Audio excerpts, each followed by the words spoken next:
Jadi rakyat Malaysia apa lagi? Jomlah datang ramai-ramai ke Indonesia. Nak melancong pun boleh, nak main golf pun boleh. Kalau nak main golf, jangan lupa hubungi kami. Perfect lah kan datang Padang tak makan sate Padang. Memang sedap weh dah sate Padang. Lepas tu kita pergi makan dekat Pondok Bakso Mas Gareng. Tengok bakso dia besar-besar weh. Baiknya Kalau bakso di Malaysia ni Pak, bolanya letak 3 saja. Dapat 3 saja di Malaysia. Kecapnya. Tenang, nggak ada apa-apa ribut, nyaman dan sebagainya, dilayani sebagai orang biasa yang baik sekali, ya, hormati, sangat suka kepada orang Indonesia yang selamat siang Pak, apa kabar Pak?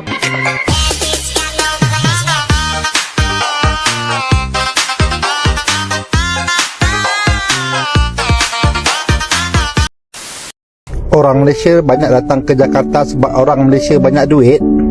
Banyak duit? Mungkin betul dan mungkin tak betul. Ya, Sebenarnya ada je orang Malaysia yang taklah kaya mana pun, tetapi mampu sahaja datang ke Jakarta disebabkan satu perkara yang sedang berlaku sekarang, iaitu ringgit Malaysia yang agak mengukuh jika dibandingkan dengan rupiah Indonesia. Kalau korang nak tahu, nilai rupiah pada bulan Oktober tahun lepas ialah RM1,000,000 bersamaan dengan RM302. Tetapi pada bulan Oktober tahun ini, nilai RM1,000,000 bersamaan dengan RM272 sahaja. Ini bermakna kalau dibandingkan tahun ini dengan tahun lepas, rakyat Malaysia telah jimat hampir RM30 untuk RM1,000,000. Maknanya kalau orang Malaysia nak tukar RM5,000,000 dan bawa ke Indonesia, mereka dah jimat hampir RM150. So, inilah antara sebab utama kenapa rakyat Malaysia selalu dan suka datang melancong ke Indonesia. Bukan sebab diorang kaya sangat, tetapi Alhamdulillah dengan keadaan semasa ni, duit Malaysia lebih agak besar sedikit berbanding dengan duit Indonesia. Apa-apa pun keadaan begini sebenarnya menguntungkan kedua-dua belah pihak. Bagi pihak rakyat Malaysia pula, mereka lagi senang untuk datang ke Jakarta kerana duit yang mereka akan dapat dan untuk dibelanjakan lebih murah. Dan juga kepada rakyat dan juga peniaga-peniaga di Indonesia, mereka juga akan mendapat manfaat daripada limpahan pelancong-pelancong Malaysia yang datang ke Indonesia. Okey, jadi rakyat Malaysia apa lagi? Jomlah datang ramai-ramai ke Indonesia. Nak melancong pun boleh, nak main golf pun boleh. Kalau nak main golf, jangan lupa hubungi kami. Alright. hanya 1 jam je dari Malaysia. Inilah destinasi percutian dekat Indonesia yang paling underrated tau, yang sesuai untuk korang jadikan destinasi percutian pada hujung minggu. Sebab kat sini banyak tempat-tempat menarik. Makan pun selesa tau. Dekat mana lagi kalau bukan dekat Padang Indonesia. Padang Indonesia. Hello, what's up guys? Kali ni jom kita nak ajak korang bercuti dekat Padang Indonesia. Sebab tiket flight pergi Padang selalu murah. Kita ambil 200 lebih je pergi Padang. Sampai-sampai kita orang makan dekat Pondok Makan Dewi. Dia macam nasi Padang tapi wow guys, makanan nasi Padang ya. Ketika saya berada di Indonesia, yaitu pada bulan September, kalau saya nggak salah September ya, seperti begitu ya. Uncle dan teman-teman pergi ke Jakarta, pergi Bandung dan sebagainya. Jadi pertama sekali Uncle sampai ke Indonesia, Uncle makan bakso legend di Jakarta dan seterusnya Uncle makan nasi Padang yang berada di Bandung. Luar biasa. Mantap sekali guys. Sedap banget. Oke. Ini lagi lihat di sini, video ini membuatkan Uncle kangen ketika Uncle berada di Indonesia guys. Kangen. versi nasi belau. Dia hidang by plate atas meja. Dikira ikut berapa banyak plate je yang korang makan. Memang sedap dan murah tau. Lepas tu kita pergi Jabatan Siti Nurbaya. Orang cakap kat sini sangat lawak untuk ambil gambar. Tapi untuk first timer kena datang tapi bagi aku biasa je lah. Lepas tu kita pergi tengok Malin Kundang. Inilah batu Malin Kundang yang disumpah tu. Lepas tu kita pergi tengok sunset lepak-lepak dekat Pagang Cafe. Harga kat sini sangat berbaloi. Yang penting view dia sangatlah cantik. Ada banyak pulau-pulau kecil. Nak chill healing-healing tengok sunset memang sesuai. Lepas tu belah malam pula kita pergi makan sate Padang. Sate Padang ni bersepah lah kat tepi jalan. Kau pilih je nak makan mana. Tak perfect lah kan datang Padang tak makan sate Padang. Memang sedap dah sate Padang. Lepas tu kita pergi makan dekat Pondok Bakso Mas Gareng. Tengok bakso dia besar-besar baiknya pakcik ni belanja kita orang makan. Sebab kita cakap kita orang buat video untuk TikTok kita orang. Tengok memang sedap bakso dia, orang selalu penuh. Lepas tu esok pagi pula kita orang sapan dekat Katupek Pitala. Dia macam lontong lah. Dia panggil Katupek. Nama pun orang Minang tapi memang sedap tau. Lepas tu makan tengah hari kita orang makan dekat Rumah Makan Talago Suria. Nasi Padang ni ada macam-macam jenis lauk. Saya aku aku cakap aku makan dengan Syafiq 2 orang penuh pinggan macam ni RM50 je weh. Kalau kat luar ni kat Malaysia kat RM100. Lepas tu kita orang jalan 2 jam dari Kota Padang, kita orang pergi dekat Puncak Madam. So aku cakap memang cantik, dia punya view dah macam Labuan Bajo weh, ada banyak pulau-pulau kecil nak lepak-lepak minum air kelapa, memang best. Lepas tu on the way balik kita orang singgah kat Kulit Kayu Cafe ni, lepak minum-minum, tengok view, healing-healing sikit kan. Selepas itu pula on the way balik ada banyak tempat-tempat spot bergambar, antaranya Puncak Paku ni lah sangat cantik. Lepas tu korang kena pergi Nyalo Beach, memang cantik weh, bayar RM5,000 je korang boleh gambar atas bridge ni. Lepas tu setiap hari Ahad dia orang ada ni pasar Agus Salim, dia macam pasar tani, ada mana jalan ditutup untuk kereta, semua orang kena jalan kaki, ada macam-macam gerai-gerai makanan lokal weh. So aku cakap memang best, sedap dan murah. Dia orang siap sediakan tempat-tempat makan lah. Memang sangat chill weh. So aku dengan Syafiq jalan-jalan usah-usah makanan lokal, sangat amazed lah dengan dia orang punya culture. Kau boleh tengok dia orang punya budaya, ada punya lifestyle, memang best. Makanan dia orang sangat menarik. Lepas tu sebelum balik kita pergi makan dekat Soto Paru Sari Rasa. Menu dia 3 je, ada soto paru, soto daging dengan satu soto campur. Kat sini special sebab soto dia makan dengan nasi tau, tapi memang sedap weh. Sebelum balik kita orang singgah dekat Christine Hakim untuk beli souvenir. Souvenir ni macam keropok-keropok je lah. Kita orang belilah keropok-keropok yang ada kat sini. Ada keropok apa, cabai hijau, asam cerita macam-macam jenis keropok lah aku beli. Yang penting harga dia sangat berbaloi dan murah. Aku beli tak sampai RM30 je. Lepas tu kau kena singgah ambil gambar dekat Masjid Raya Padang ni, okey? So kau datanglah travel dekat Padang. Apa-apa pun, jom kita travel. Salah satu sebab kenapa kita perlu ke Minangkabau adalah kerana pemandangannya sangat-sangat cantik dan indah.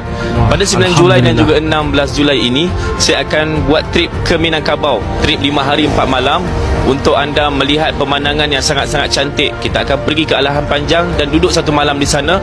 Pemandangannya danau dan juga kebun teh yang hijau. Kemudian kita akan pergi ke Payakumbuh dan bermalam pula 1 malam di sana dengan pemandangan sawah padi seperti mana di belakang saya ini. Kemudian pada hari yang ketiga kita akan pergi ke Harau dan juga ke Bukit Tinggi, 1 malam di Bukit Tinggi. Hotel yang kita duduk di Bukit Tinggi betul-betul terletak di tengah-tengah bandar. Sangat mudah dan juga dekat kalau kita nak pergi shopping di Jam Gadang.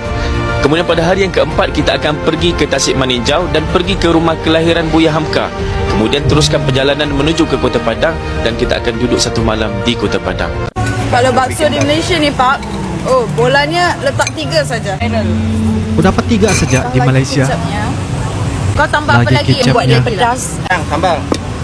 Colour dia beza dengan bakso Malaysia. Di Malaysia ada kedai ini kah? Oh, enggak ada. Sebab dia orang tak bagi, dia orang jual-jual tepi jalan. Jimat-jimat. Ada lagi bakso yang tapi apa yang terjadi? Tu kat situ kita order nasi goreng gila. Nasi goreng gila yang kita order tadi. Nasi Gila goreng sebab gila. dia masukkan semua katanya. Oh, dia masukkan semua bahan campurannya. Kamu juga melarang. Dia menolak. Anak ikan dimakan ikan, gadang ditabek anak tenggiri. Ameh Okey. bukan, perak pun bukan. Budi saketek, rang hargai. Demikian antara teras adat pepatih yang membawa maksud mendalam hubungan erat sesama manusia. Kata-kata itu menjadi pegangan masyarakat Minangkabau sehingga kini. Azaria Tagaya yang berpeluang ke Padang, Sumatera Barat baru-baru ini mendalami sejarah budaya Minangkabau di sana. Okey. Antara ikon budaya yang melambangkan Minangkabau pastinya Rumah Gadang yang bukan hanya tempat tinggal, malah menjadi ruang mesyuarat dan upacara bagi masyarakat matrilineal Minangkabau. Rumah gadang dimiliki oleh wanita sesebuah keluarga dan hak milik diturunkan daripada ibu kepada anak perempuan. Kita lihat di rumah gadang itu bukan satu keluarga yang tinggal. Banyak keluarga. Seperti rumah kita ini yang dijadikan pusat dokumentasi ini, ruangnya ada 9. Okey. Berarti bilik ada 8. Karena ruang ke tengah itu jalan ke dapur. Jadi ada 8 keluarga yang mendiami. Saya pergi ke Indonesia, saya seronok sangat sampai saya kata inilah tempat kalau saya nak berehat.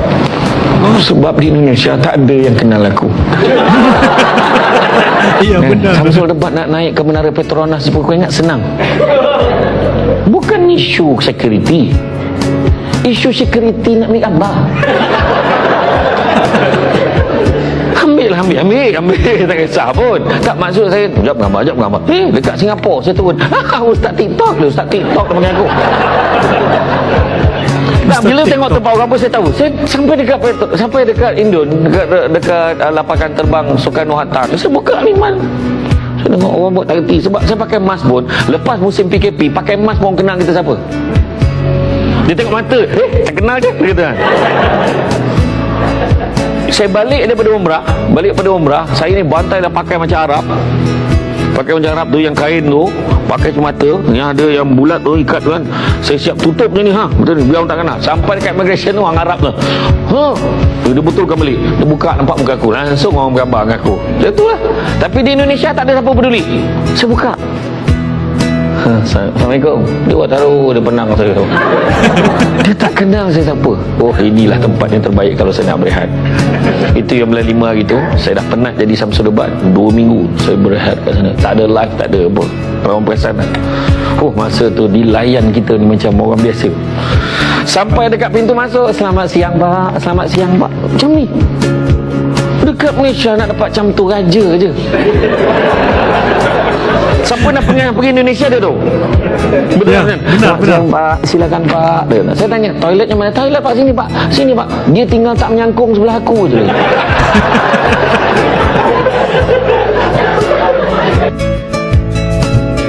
Luar biasa. Oke guys, demikianlah sebentar tadi beberapa video kompilasi ya dari sumber TikTok apa yang kita sudah nonton dan juga reaction kan. Ini adalah reaksi, komentar, pendapat, bicara singkat dari beberapa orang dari Malaysia yang mana mereka mengatakan untuk pergi ke wisata Indonesia itu sangat-sangat mudah, sangat gampang sekali ya. Yang penting apabila kita pergi ke sana kita perlu rencana dan juga menikmati apa yang ada di Indonesia, terutamanya wisata-wisata yang bagi saya sangat-sangat menarik. Tinggal kita memilih di mana lokasi dan juga tempat yang bisa untuk kita explore ataupun meninjau wisata-wisata yang berada di Indonesia. Sebagai contoh di Jakarta, di Bandung, di Sumatera, di Padang, di Medan, di Raja Ampat, di Labuan Bajo. Pilihan untuk kita menikmati ya. Sebagai penikmat untuk wisata di Indonesia harus memilih agar kita bisa menikmati dengan lebih bahagia, bisa untuk kita menjadikan satu momen yang akan dikenang sampai bila-bila. Dan apa yang dikatakan oleh orang Malaysia ini juga guys, yaitu seperti Ustadz Samsul Debat ya, salah seorang yang terkenal ya di ataupun famous lah ya di Malaysia sebagai ustadz yang berceramah agama, memilih Indonesia sebagai salah satu untuk dijadikan tempat berehat guys. Tenang,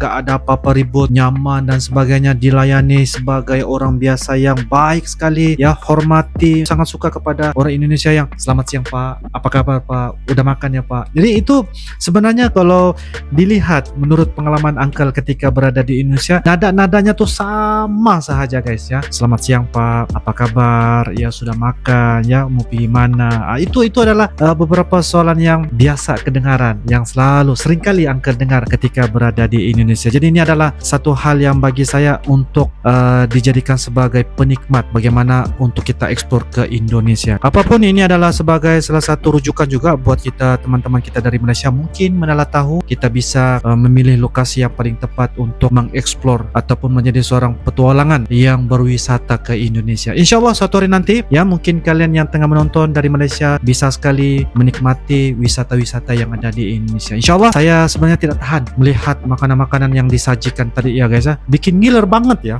Bagi saya lihat tadi itu sangat menarik buat orang dari Malaysia, teman-teman kita dari Malaysia yang begitu santai, begitu menikmati sekali wisata-wisata yang berada di Indonesia dan begitu bahagia sekali guys, dilayani sebagai tetamu yang dianggapi sebagai raja ya. Ya, orang Malaysia ni sangat-sangat terkejut, kaget lah apabila dihargai seperti begitu. Itu hal yang luar biasa apabila kita berada di Indonesia. Apa orang bilang, ramah tamah orang Indonesia itu begitu luar biasa sekali. Ini adalah cerita yang sangat-sangat baik. Menurut kalian bagaimana? Ini adalah bicara dan juga pendapat singkat dari Uncle. InsyaAllah guys, kita akan bisa ketemu lagi di video yang akan datang. Sampai jumpa lagi. I love you Indonesia, I love you Malaysia. Assalamualaikum warahmatullahi wabarakatuh. Dadah. Channel YouTube dengan konten yang selalu mereaksi apapun tentang Indonesia, kami dari Malaysia. Ayo like and subscribe Adi Fasa Eren Channel, Adi Fasa Eren Channel.